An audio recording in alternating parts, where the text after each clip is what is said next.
Merdeka adalah suatu rencana pendidikan yang dibuat oleh Kementerian Pendidikan, Kebudayaan, Riset dan Teknologi atau Kemendikbudristek Republik Indonesia untuk memberikan fleksibilitas dalam pembelajaran.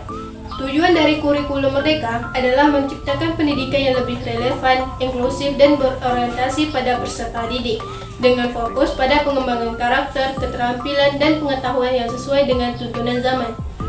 Ciri-ciri kurikulum Merdeka: yang pertama, kurikulum Merdeka menempatkan peserta didik sebagai subjek aktif dalam proses pembelajaran.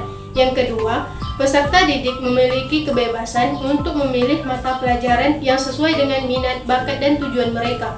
Yang ketiga, kurikulum Merdeka mendorong integrasi mata pelajaran sehingga peserta didik dapat melihat keterkaitan antar disiplin ilmu.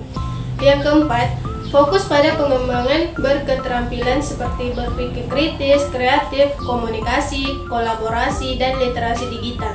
Yang kelima, memanfaatkan teknologi sebagai alat pembelajaran yang dapat membantu peserta didik mengakses sumber daya dan informasi serta meningkatkan efisien pembelajaran. Ada beberapa faktor yang mempengaruhi dan menjadi dasar dalam pengembangan kurikulum Merdeka. Yang pertama, kurikulum Merdeka mengutamakan kebutuhan dan minat peserta didik. Yang kedua, berdasarkan perkembangan global dalam bidang teknologi, ekonomi, dan lingkungan. Yang ketiga, pengakuan akan pentingnya konteks lokal dan budaya dalam pendidikan. Yang keempat, pendidikan karakter dan etika. Yang kelima, perkembangan teknologi, informasi, dan komunikasi memainkan peran penting dalam memfasilitasi pembelajaran yang lebih terbuka dan terfokus pada peserta didik. Ada beberapa prinsip utama kurikulum Merdeka. Yang pertama, pembelajaran berpusat pada siswa. Yang kedua, fleksibilitas dan kebebasan dalam memilih mata pelajaran.